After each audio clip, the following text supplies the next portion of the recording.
Good morning student. देखिए आज एक नया टॉपिक पढ़ेंगे, रैखिक समीकरण।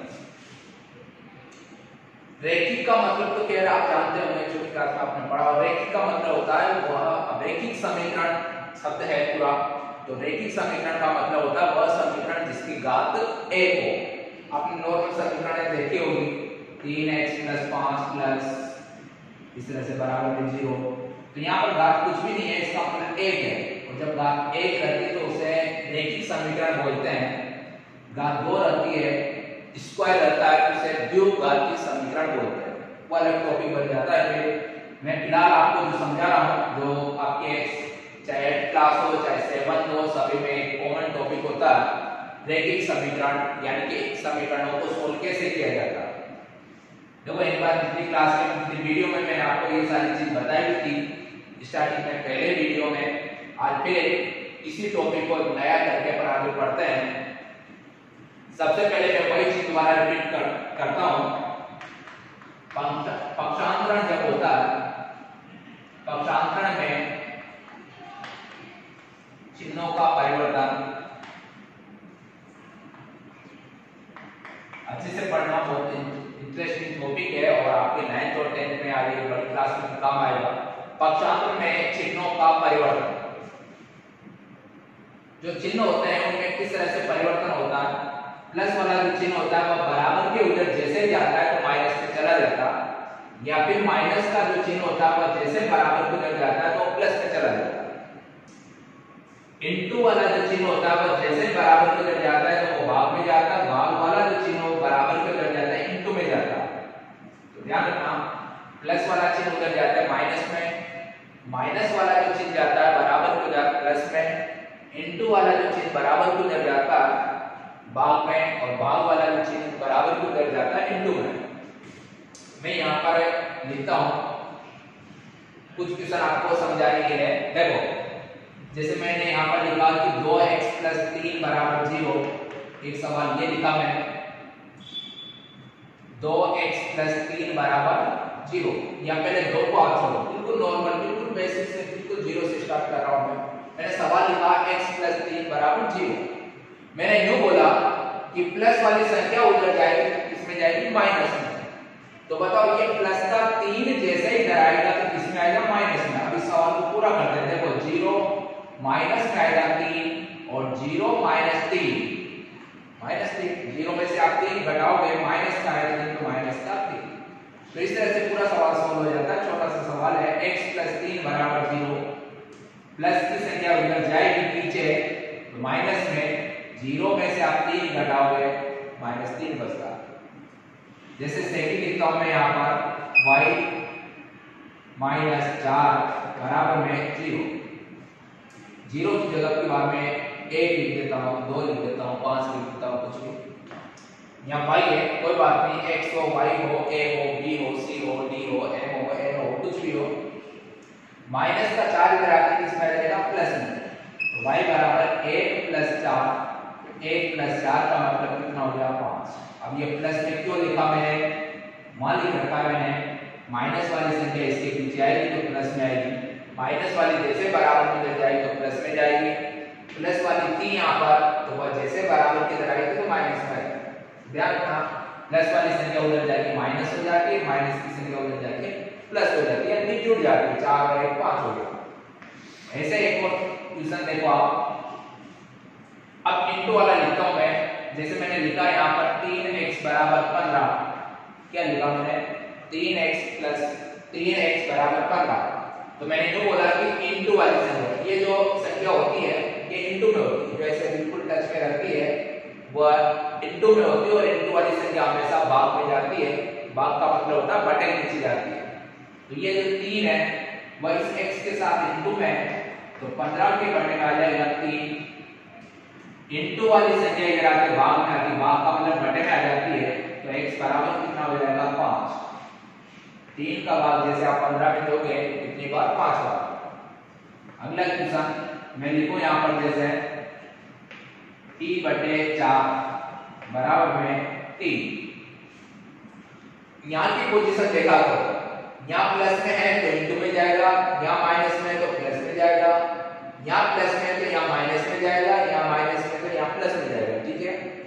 इंटू वाली संख्या उधर भाग में जाएगी और भाग वाली संख्या किसमें आ जाएगी, इंटू में आ जाएगी। तो p बराबर जो होगा वह 3 इंटू 4 यानी कि p बराबर हो जाएगा 12।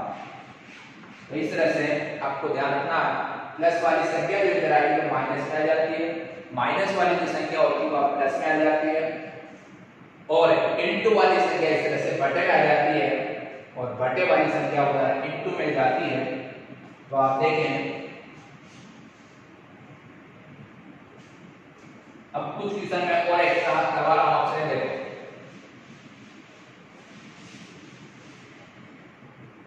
अब थोड़ा सा लेवल बढ़ा देते हैं क्वेश्चन की। जैसे क्वेश्चन देखो, मैं लिखता हूं यहां पर 3x + 2 बराबर 17, ठीक है, 3x + 2 बराबर 17। अब आप देखोगे पहले ये संख्या उधर जाएगी, तो जब ये प्लस वाला 2 उधर जाएगा तो किसमें जाएगा, माइनस में, और जब ये संख्या उधर चल जाएगी तो इधर क्या बची रह जाएगी, संख्या बची रह जाएगी 3x। अब 17 माइनस में 2, 17 में से 2 घटाओगे तो कितना बचता है, 15 बचता है, और फिर ये 3 बटे में आएगा, x बराबर 15/3 और 3 से कट जाता है, x बराबर कितना हो जाता है, 5। समझ में आया बच्चों? प्लस वाली संख्या इधर आएगी तो माइनस में आके कितना बचा, 15। अब देखो इधर अभी 3 बचा हुआ है, इधर केवल x ही रहना चाहिए और सब संख्या उधर जाती है, तो 3, अब आप पोजीशन को देखो इसको, 3 इंटू में, तो इंटू वाली संख्या कहां जाएगी, बटे में, और 15 में 3 का भाग दोगे कितनी बार, 5 बार। अब जैसे मैं यहां पर लिखूं और दूसरा क्वेश्चन कि 5x - 3 बराबर 22, ठीक है, माइनस का 3 इधर आएगा तो किसमें आएगा, प्लस में। अब -3 तो उधर चल जाएगा, इधर क्या बच जाएगा, केवल 5x बचेगा, तो 22 प्लस में 3, और 22 और 3 होता है 25। अब ये 5 बटे में आएगा क्योंकि ये इंटू वाली संख्या है, तो 25/5, और 25/5 का मतलब होता है 5, 5 का भाग 25 में 5। तो इस तरह से मान आपको ज्ञात करना होगा, ठीक है। यहाँ प्लस है तो पहले माइनस का ही संख्या, देखो माइनस का मतलब घटाया मैंने, 17 में से 2 घटाए 15 बचा, फिर ये 3 इंटू वाली संख्या बटे में आती, 3 का भाग जैसे आप 15 में दोगे तो 5 का भाग, -3 इधर आएगा पीछे, तो प्लस का 3 यानी कि 22 और 3 हो जाते हैं 25, और 25 में जैसे आप 5 का भाग दोगे तो कितना आ जाएगा, 5। छोटी-छोटी ट्यूशन है ये आपने छोटी क्लासों में सीखे होंगे, धीरे-धीरे अपन बड़े सवालों की ओर बढ़ेंगे, ठीक है। जैसे मैं यहाँ पर एक क्वेश्चन और लिखता हूँ, समझिए, मैंने लिखा जैसे 3 ब्रैकेट में x + 2 बराबर 10, ठीक है। अब इस सवाल को बच्चे दो तरह से कर लेते हैं, या तो इस संख्या को उधर भेज देते हैं। अब आप सब जानते हो ये ब्रैकेट भी इंटू ही होता है, तो यदि आप इस 3 को आप पहले उधर भेजोगे, अब इंटू में है तो इंटू की संख्या उधर जाती है, किसमें चल जाती है, बटे में, भाग में चल जाती है। यदि ऐसा नहीं करते तो आप ऐसा भी कर सकते हो, 3 से आप पहले इसको इंटू करो, फिर 3 से इसको भी इंटू करो। तो देखिए आप, मैं ऐसे बता रहा हूँ, 3 को जब ब्रैकेट जो होता है, ब्रैकेट के अंदर जो भी होता है ब्रैकेट के बाहर वाली संख्या से इंटू हो जाता है। ब्रैकेट के अंदर जितनी भी संख्या होती है वो सारी की सारी संख्याएं ब्रैकेट के जस्ट बाहर वाली संख्या से हमेशा इंटू होती है, गुणा होती है। तो 3 को आप 1 से इंटू करोगे 3x, 3 को 2 से इंटू करोगे 6, बराबर में कितना, 10। अब प्लस का 6 इधर आएगा तो किसमें आएगा, माइनस में, तो 3x बराबर 10 में से, देखो ये संख्या माइनस में जाएगी 6। अब बताओ 10 में से आप 6 घटाओगे तो कितना बचता है, 10 में से 6 को घटाओगे तो बचता है 4। अब ये 3 कहां जाएगा, बटे में, केवल x बचना चाहिए इधर, तो 4/3। 3 का भाग जाता है क्या, नहीं जाता तो छोड़ो, ये आंसर हो जाएगा, भाग चल जाता है, भाग दे देते हैं। दोबारा रिपीट कर रहा हूं इसको, 3 को x से इंटू किया 3x, 3 को 2 से इंटू किया 3 को 6, बराबर में 10 का 10 लिखा मैंने। जैसे प्लस का 6 इधर आएगा तो माइनस में, अब 10 में से 6 घटाओ तो 4 बचता।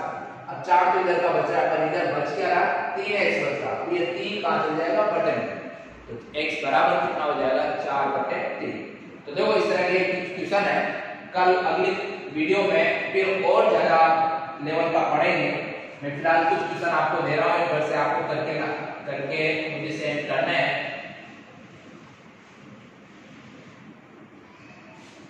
देखिए कुछ क्वेश्चन लिख देता हूं मैं यहाँ पर। बिल्कुल बेसिक क्वेश्चन लिख रहा हूं मैं, नॉर्मल क्वेश्चन।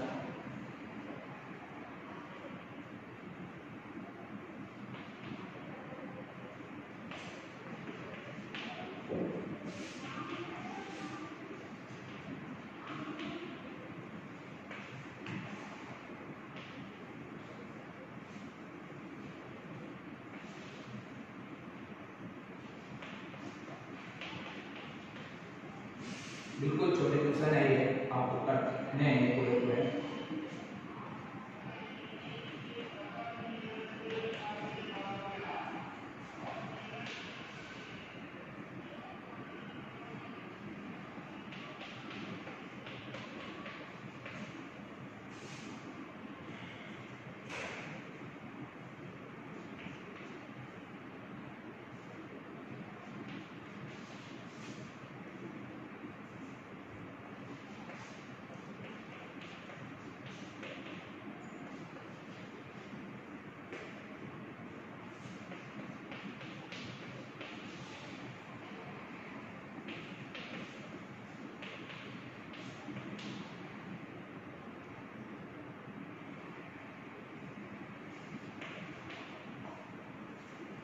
ठीक है, ये 8 क्वेश्चन मैंने लिखे हैं।